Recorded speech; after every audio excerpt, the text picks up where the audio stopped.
నేను అడుగుతా ఉన్నా అసలు చంద్రబాబు నాయుడు గారిని, అసలు అయ్యా చంద్రబాబు, అసలు ఎవరిదయ్యా గొడ్డలి పార్టీ అని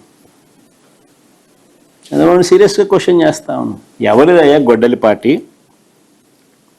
ఎవరిదయ్యా గన్ కల్చర్? ఎవరిదయ్యా హత్యా రాజకీయాలు?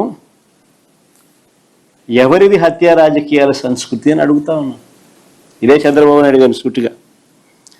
మా కుటుంబంలో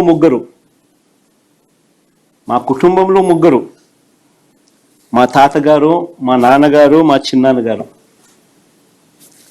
ముగ్గురు బలైపోయారు. మేం బాధితులం. కానీ మాపైనే వీళ్ళు తప్పుడు రాజకీయాలు చంద్రబాబు నాయుడు గారు చేయిస్తారు.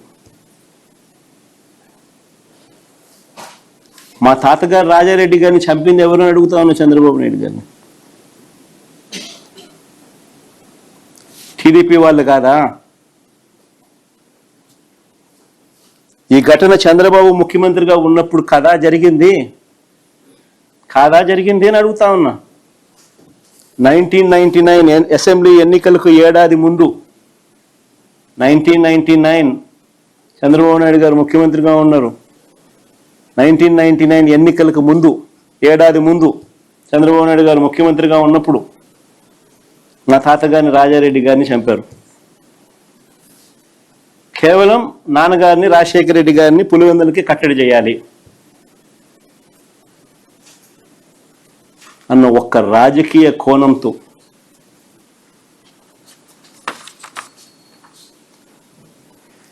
ఆ కేసులో దోషులను బరితెగించి హైదరాబాద్ తెలుగుదేశం పార్టీ సెంట్రల్ ఆఫీస్లో ఎన్టీఆర్ ట్రస్ట్ భవన్లో పెట్టి అధికార దుర్వినియోగం చేసి వాళ్ళని రక్షించినారు, జైలుకు కూడా పంపకుండా.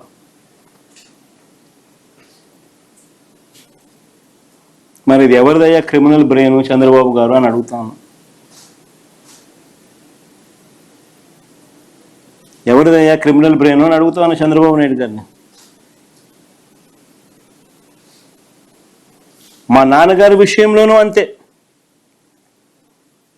మా నాన్నగారు చనిపోక మునుపు 2-3 రోజుల కిందట అసెంబ్లీ సమావేశాలు జరుగుతూ ఉన్నాయి. అప్పట్లో ఆ అసెంబ్లీ సమావేశాలు క్లిప్పింగ్స్ ఒకసారి చూడండి మీరు కూడా. చంద్రబాబు నాయుడు గారు అన్న మాట అసెంబ్లీలో, నువ్వు అసెంబ్లీకి ఎలా వస్తావో నేను చూస్తానన్నాడు. చంద్రబాబు నాయుడు గారు అన్న ఈ మాట తర్వాత 2-3 రోజులకి నాన్నగారు చనిపోయారు. Helicopter accident.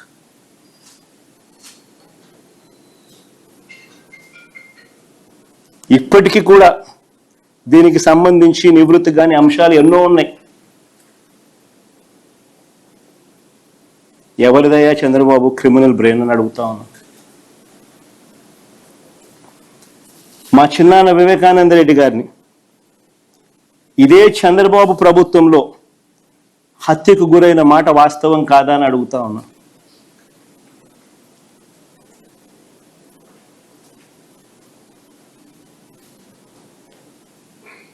వైసీపీ పార్టీ కోసం, అవినాష్ రెడ్డి కోసం తాను క్యాంపెయిన్ చేస్తా ఉన్నాడు. జమ్మలమడుకు పోయి క్యాంపెయిన్ చేసి వచ్చినాడు.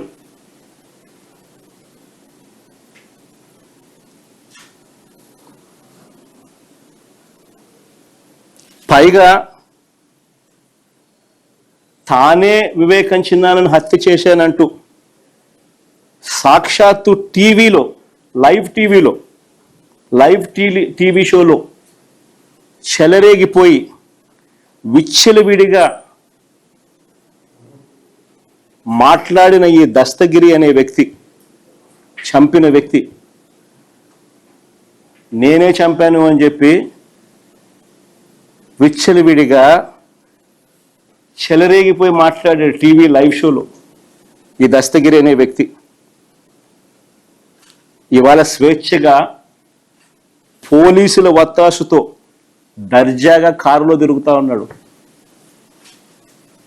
జైల్లో ఉండాల్సిన వ్యక్తి దర్జాగా కారులో తిరుగుతూ ఉన్నాడు ఈరోజు.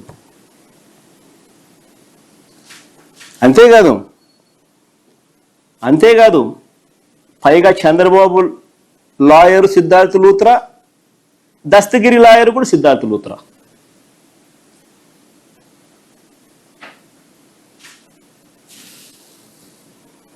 మరి ఎవరిదయా చంద్రబాబు క్రిమినల్ బ్రెయిన్ అని అడుగుతా ఉన్నా.